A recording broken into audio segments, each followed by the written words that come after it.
The Georgia sun beat down on Monique's sprawling but unpretentious garden, a vibrant riot of color that was her sanctuary. 10 years.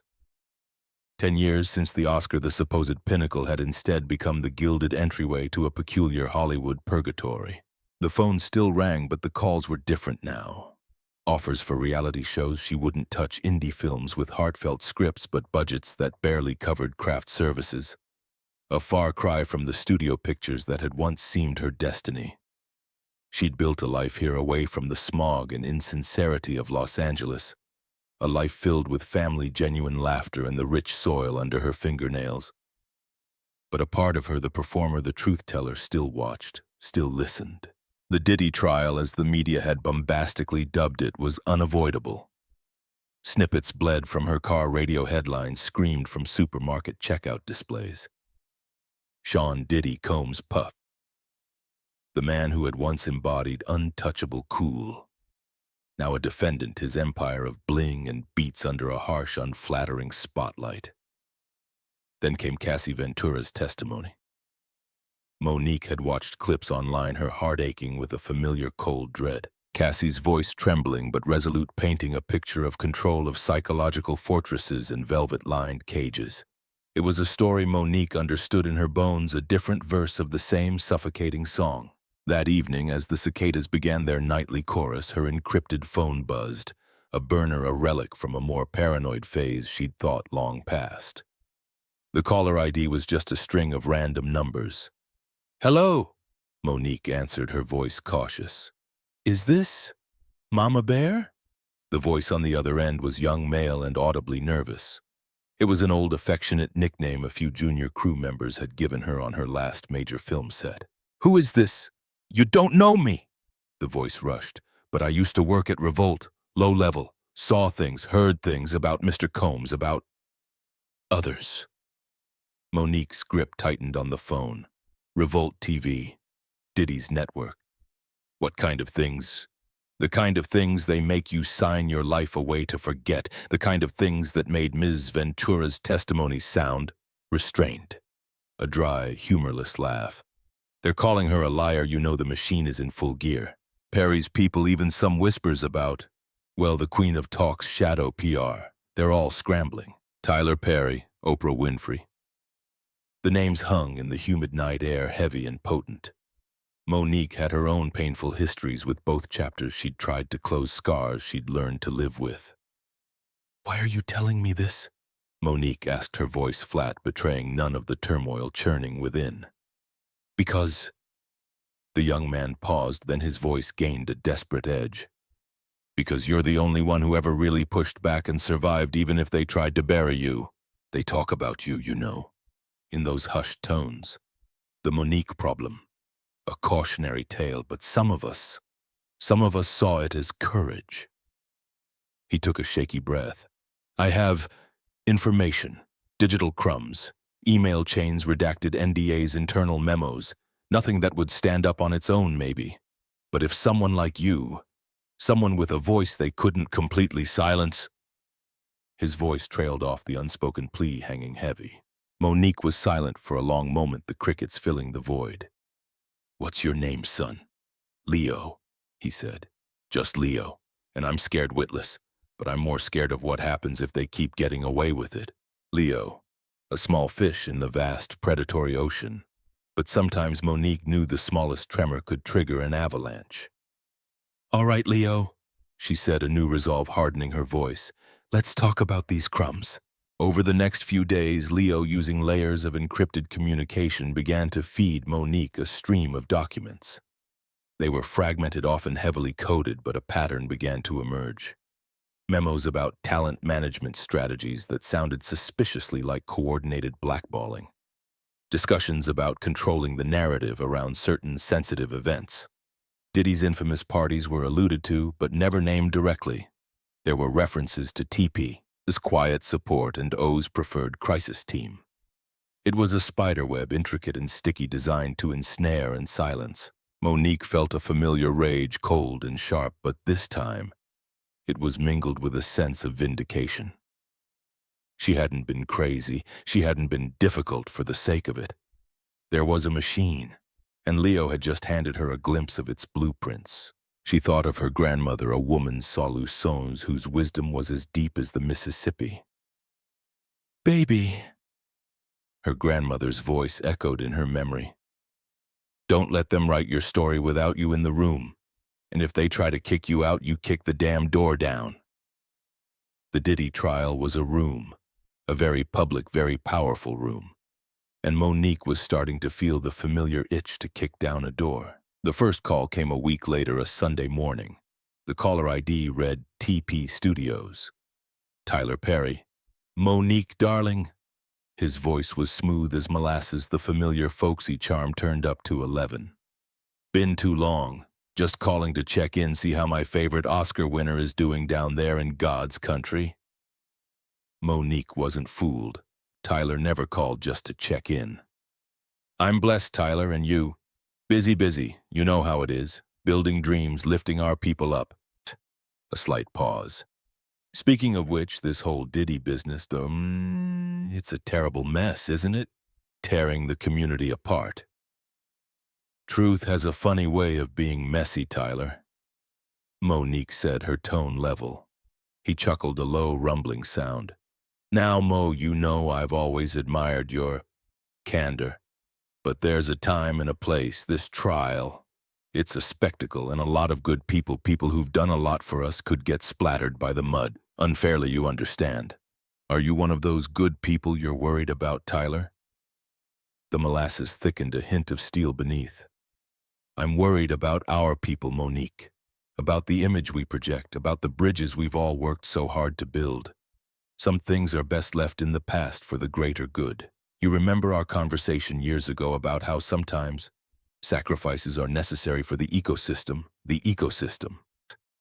His euphemism for their carefully constructed hierarchy where he and a select few sat comfortably at the top. The conversation where he'd admitted her blackballing was unjust, but had refused to publicly atone because it would blow back on Puff. "I remember you promising me a public apology you never delivered, Tyler," Monique said, her voice dropping a degree.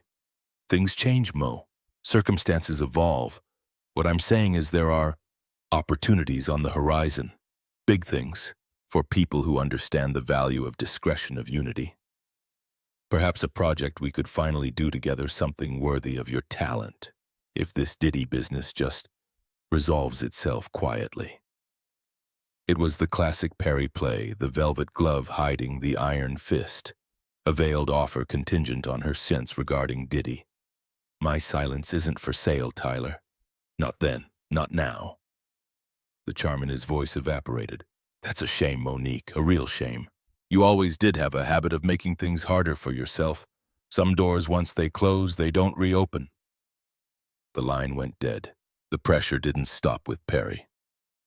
A few days later, Gayle King's face appeared on her television, not as a news anchor, but as a guest on a saccharine daytime talk show.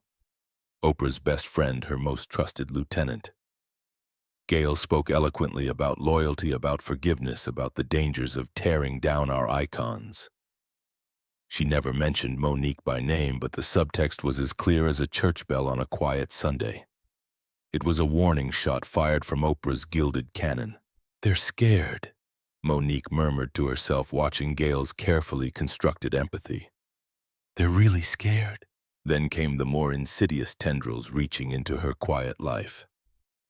A small local arts festival she was scheduled to headline suddenly postponed her appearance due to unforeseen scheduling conflicts. Her husband, Sidney, found a lucrative speaking engagement he'd been negotiating for months inexplicably fall through. The organizers suddenly cagey and evasive. Nothing overt, nothing traceable, just the subtle, chilling squeeze of unseen hands. Diddy's reach was long, his network vast. Or perhaps it wasn't just Diddy. Perhaps the ecosystem was actively defending itself. One evening, returning from a late grocery run, Monique found a single dead black rose on her doorstep. No note, just the flower, its petals bruised and wilting. It was a theatrical, almost cliché gesture, but the message was unmistakable. A threat, not just to her career anymore, but to her peace, her sanctuary. That night, Monique couldn't sleep. She paced her living room, the information from Leo Tyler's call. Gail's televised sermon, The Dead Rose. It all swirled in her mind. For years, she had chosen a different path, a quieter rebellion. She had spoken her truth on her own terms on podcasts and interviews to anyone who would listen. But this felt different. This was a direct confrontation, a line drawn in the sand. She thought of Cassie, her youth and vulnerability exploited. She thought of Leo risking his future to leak those digital crumbs. She thought of her grandmother's voice, "Kick the damn door down." The fear was there, a cold knot in her stomach. They were powerful, these titans of industry. They had crushed others for far less. But beneath the fear, a different emotion was stirring, a righteous anger, a profound weariness of the silence, and a flicker of something that felt dangerously like hope. She picked up the burner phone and dialed the number for a lawyer she'd been quietly vetting for months. A woman named Lena Sterling, known for her tenacity and her refusal to be intimidated by corporate Goliaths. "Lena," Monique said when the lawyer answered, her voice clear and steady. "It's Monique. I think it's time we talked about Sean Combs and Tyler Perry and maybe even Oprah Winfrey. I'm ready to kick the damn door down." Lena Sterling was not what Monique had expected. In a world of power suits and shark-like smiles, Lena was an anomaly. Sharp, yes, with eyes that missed nothing, but there was a quiet intensity about her, a grounding presence that instantly put Monique at ease. Her small, unassuming office, tucked away in a less glamorous part of Atlanta, was piled high with files, a testament to battles fought, won, and lost. "So," Lena began after Monique had laid out the broad strokes. "Leo's information, Perry's veiled threats, Oprah's televised advice, the dead rose. They're trying the classic playbook: isolate, intimidate, discredit. It means they're worried. You have leverage, Monique, even if they want you to believe you don't." Lena listened patiently as Monique recounted her history. The blackballing after Precious, the sabotage talk show, the insidious ways the industry had tried to silence her. She didn't interrupt, didn't judge, just absorbed her pen, occasionally scratching notes on a legal pad. "The information from Leo is a starting point," Lena said finally, her gaze thoughtful. "Fragmented, yes, but it points to a pattern. We need more. We need corroboration, and we need to be strategic about how and if this connects to the ongoing Combs trial. Going after Diddy is one thing, taking on Perry and Winfrey at the same time. That's a multi-front war, Monique. Are you prepared for that?" Monique met her lawyer's steady gaze. "I've been fighting a war on my own for over a decade, Lena. The difference is now I'm not just fighting for myself." She thought of Cassie Ventura, her youthful face etched with a pain that mirrored her own. That girl on the stand. She was all of us who they tried to break. If my voice can give strength to hers to others, then yes, I'm prepared. Lena nodded slowly. "All right. First things first, we need to secure Leo and his data. He's a brave kid, but he's exposed. Then there's someone I think you should talk to. Someone who might understand what you're going through better than anyone right now." A few days later, under a cloak of carefully orchestrated secrecy, Monique found herself in a quiet, sterile hotel room far from prying eyes. Across from her sat Cassie Ventura. The pop star looked smaller in person, her bravado on the witness stand replaced by a palpable fragility, though her eyes held a spark of the same fire Monique recognized in herself. Lena had facilitated the meeting through Cassie's legal team, emphasizing the shared enemy and the potential for mutual support. The initial moments were hesitant, two women scarred by the same corrosive system, unsure how to bridge the gap of fame and experience. Monique broke the ice. "Honey," she said, her voice gentle, "I watched you on that stand, and I just wanted to tell you. I saw you, I believed you, and you were braver than you know." Tears welled in Cassie's eyes. "Thank you," she whispered. It's been hard. They make you feel like you're crazy, like it's all your fault." "That's their specialty, baby," Monique said, a bitter understanding in her tone. "Gaslight you until you don't know which way is up. They did it to me. They're still trying." They talked for hours, not just about Diddy, but about the suffocating culture of silence. The power dynamics that allowed men like him to thrive, and the complicity of others who looked away or, worse, actively enabled. Cassie spoke of the NDAs, the constant surveillance, the psychological manipulation. Monique shared her own stories of betrayal by Perry, of Oprah's chilling pragmatism. Perry, Cassie said, a flicker of anger in her eyes. He was always around, wasn't he, like a consigliere, always whispering in Sean's ear, telling him how to handle things, how to manage perceptions. He came to the house a lot after some of the worst incidents, always talking about protecting the brand, protecting the legacy. This was a crucial link. Perry wasn't just a passive bystander, he was an active participant in Diddy's crisis management, potentially even his coercive control. And Oprah? Monique asked softly. Cassie hesitated. I never met her directly in connection with Sean, but there were always stories. How she had the best fixers, how if you got on her bad side, your career just evaporated. Sean admired that. He wanted that kind of untouchable power. As the meeting drew to a close, a fragile bond had formed.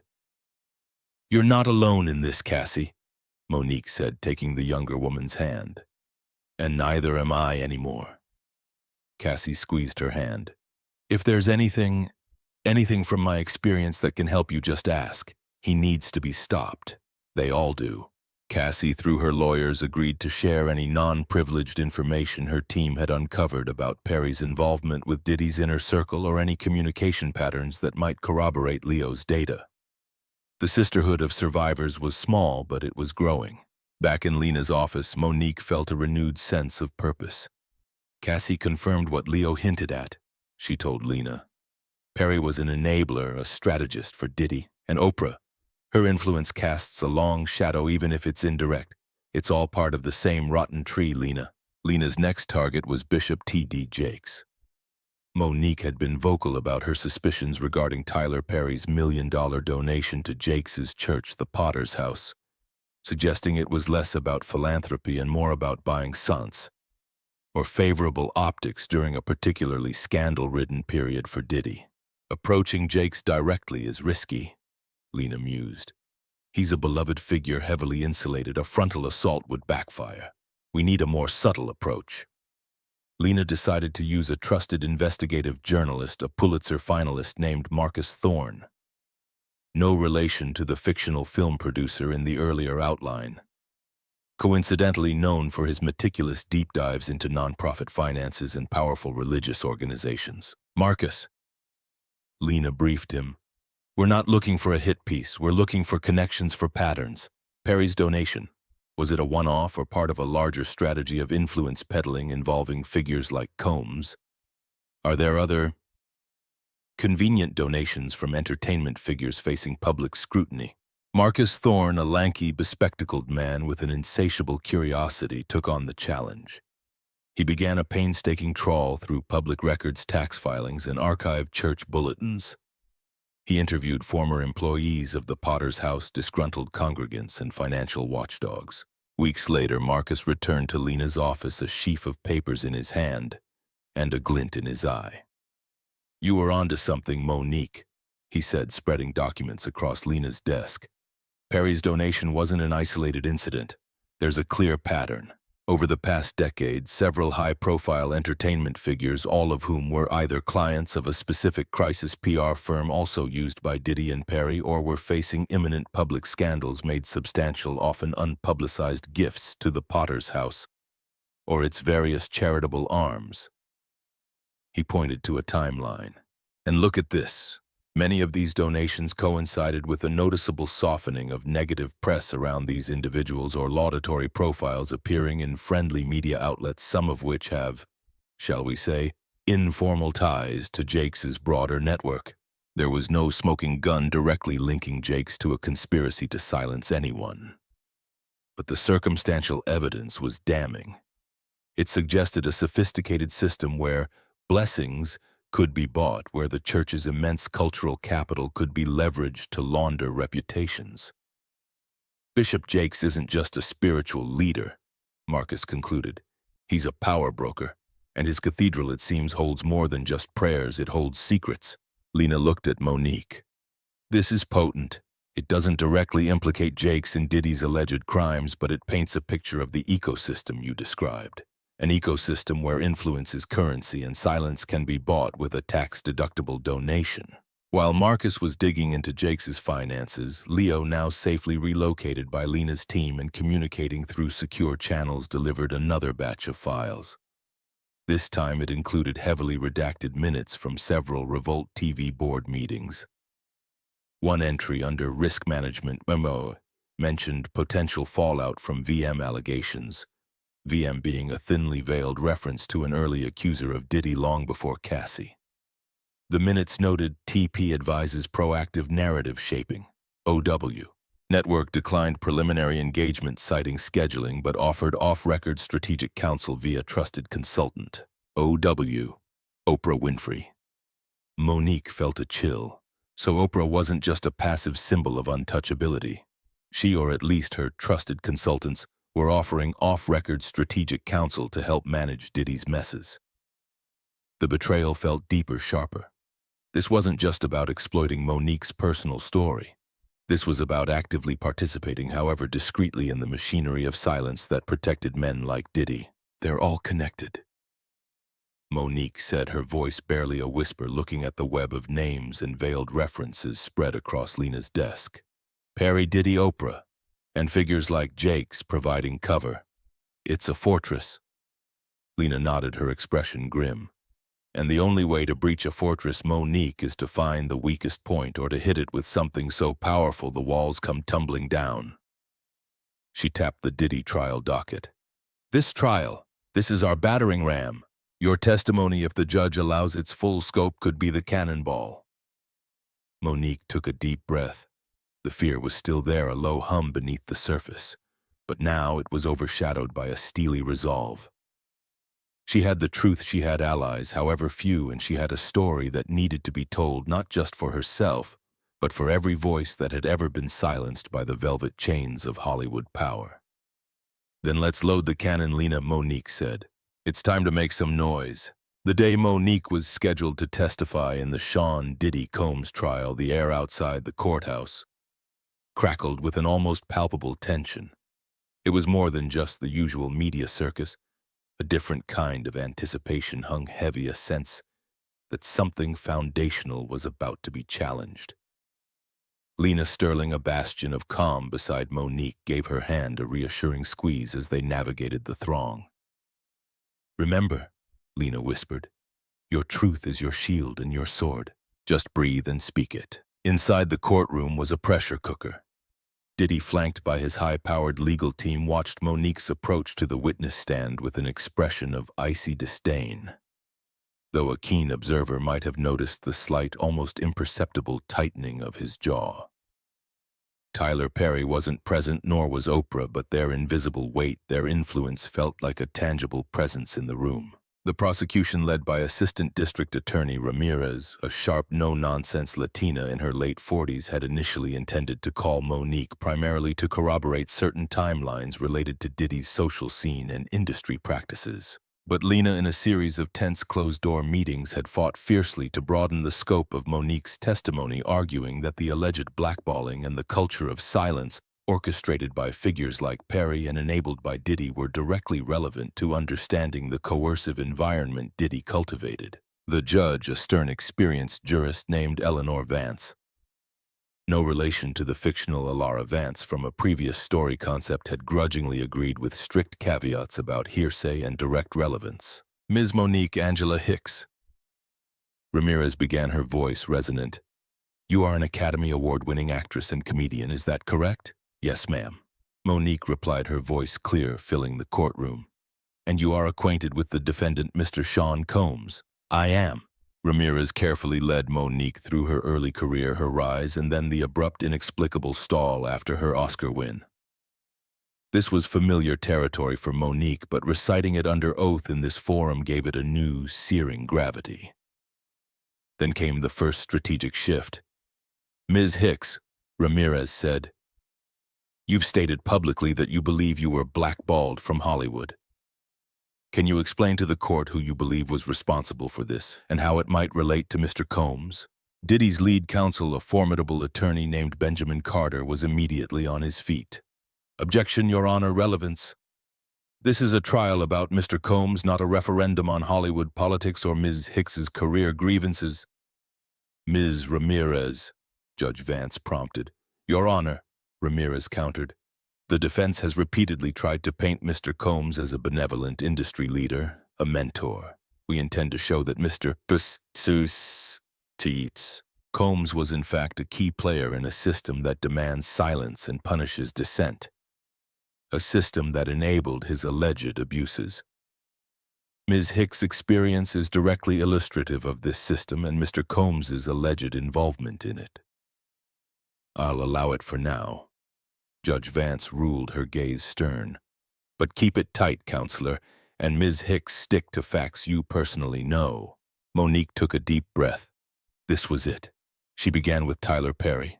She recounted the 2018 phone call, Perry's admission of her unjust blackballing, and his explicit statement that a public apology would blow back on people who weren't ready to be exposed, people like Puff. 306-328. And did you record this call, Ms. Hicks? Ramirez asked. I did, Monique stated. My husband Sidney advised me to start documenting everything after years of unexplained difficulties. Lena had already provided the authenticated recording to the prosecution. Ramirez signaled for the audio to be played. Carter objected vehemently, citing illegal recording statutes. Lena, through Ramirez, countered that Georgia was a one-party consent state and Monique was a party to the call. The judge allowed a brief damning snippet, Perry's voice unmistakable, saying, "Too many NDAs, Mo. Things we've all seen at Puff's parties. We don't talk about that." On 328-400. A stunned murmur went through the courtroom. Diddy's face was a mask, but his knuckles were white where he gripped the defense table. Next, Monique detailed her experience at Diddy's 2006 party. The oppressive atmosphere, the pressure to sign an NDA before witnessing anything, the rotation of guests into back rooms, and her decision to leave. 448-532. And after you refused to sign this NDA and left Mr. Combs's party, what happened to your career opportunities, Ms. Hicks? They dried up, Monique said simply. The big studio calls stopped. Projects I was attached to suddenly went in another direction. It was a slow, suffocating freeze, 32-556. Then Ramirez moved to the broader network of influence. Ms. Hicks, you mentioned Mr. Perry's concern about blowing back on Mr. Combs. Did he indicate how Mr. Combs or others might be protected? Monique spoke of Perry's $1 million donation to Bishop T.D. Jakes' church, not as an isolated act of charity, but as part of a pattern. On Jackson 653-726. It wasn't just Perry, she testified, referencing the research by Marcus Thorne which Lena had shared with the prosecution. It was a system. Donations as damage control, using respected figures and institutions as shields. Carter was apoplectic. Objection, speculation. Ms. Hicks cannot possibly know Mr. Perry's or Bishop Jakes' intentions. Sustained as to intention, Judge Vance ruled. Ms. Hicks, you can testify to what you observed or were told, not what you believe others were thinking. Monique adjusted, focusing on the impact. What I observed, Your Honor, was that after these large donations, negative stories about certain individuals tended to fade away, and those of us who spoke out, who didn't play the game, we were the ones who paid the price. The questioning then turned delicately but deliberately towards Oprah Winfrey. Ms. Hicks, Ramirez said, her tone softening slightly. You once had a close professional and personal relationship with Ms. Oprah Winfrey. Can you describe an incident that you believe demonstrates how powerful figures in the industry protect each other even at the expense of others? Monique recounted the painful story of sharing her childhood abuse with Oprah. Oprah's promise not to exploit it, and then Oprah featuring Monique's estranged brother on her show shortly after Monique had refused to do unpaid promotion for Precious. Why do you believe Ms. Winfrey did this, Ms. Hicks? Because I wasn't playing by their rules, Monique stated, her voice thick with emotion but unwavering. Because Lee Daniels, a producer on Precious and a close friend of both Oprah and Tyler Perry, had asked them to handle me. Because I had said no, And in their world, no is a declaration of war. It was a message sent through the most powerful talk show host in the world. You are disposable. We control the narrative. Send 110-42-1055. She then testified about the accidentally forwarded email chain with her name, Puff's, and Tyler's in the subject line discussing optics management via a shared PR crisis firm, 1055-1131. They were all in it together, she said, a united front to protect the brand, the image, the money, no matter who got hurt. Ramirez then brought up the junior executive from Revolt TV, Leo. Through prior testimony from Leo himself, who was now a protected informant and had testified in closed session about workplace practices at Revolt, Ramirez established a foundation. Ms. Hicks, did this executive from Revolt TV, Leo Maxwell, ever warn you about Mr. Combs's displeasure or the displeasure of his associates regarding your outspokenness? He did. Monique confirmed. He told me Puff don't like noise. He said Mr. Perry and Mr. Combs were looking at partnerships and I was the obstacle, because I wouldn't be silent, because I wouldn't just play the game. Finally, Ramirez asked the question that hung over the entire proceeding. Ms. Hicks, after all these years, why did you decide to come forward and testify in this trial knowing the potential personal and professional backlash? Monique paused, her gaze sweeping the courtroom, finally resting on Diddy. For a long time I didn't want to, she admitted. I was tired of fighting, tired of being the angry black woman. But then I saw Ms. Ventura on that stand. I saw her courage and I saw her pain, and I heard my grandmother's voice in my head. Baby, don't let them write your story without you in the room. 1635-17. 00. Her voice rose, filled with a decade of suppressed indignation. I am here because the silence in this industry, the velvet chains that bind so many, they are woven by men like Mr. Combs and tightened by men like Mr. Perry and polished by figures with power like Ms. Winfrey. They built an ecosystem of fear, and I am here to tell them and anyone else who has been silenced that you are not alone. Your truth matters. Stinger 730. When Monique finished, a profound silence enveloped the courtroom. It wasn't the silence of shock this time, but of something heavier, something akin to awe or perhaps dread. Diddy sat ramrod straight, his face unreadable, but a vein throbbed visibly in his temple. Ben Carter looked grim. Even Judge Vance seemed momentarily affected, her usual stern demeanor softened by a flicker of something. Lena Sterling caught Monique's eye and gave a small, almost imperceptible nod. The cannonball had been fired. Now they would wait for the walls to tremble. The courtroom doors had barely closed behind Monique when the tremors began. News alerts blazed across phone screens worldwide. Monique testifies, accuses Perry Oprah of enabling Combs' ecosystem of fear. Hashtags like Monique tells all, velvet chains, and Hollywood reckoning exploded, eclipsing even the salacious details of Diddy's alleged personal crimes. Monique hadn't just testified against Diddy, she had indicted an entire power structure, and the world was listening. Inside the courthouse, Benjamin Carter, Diddy's lead attorney, was in damage control mode.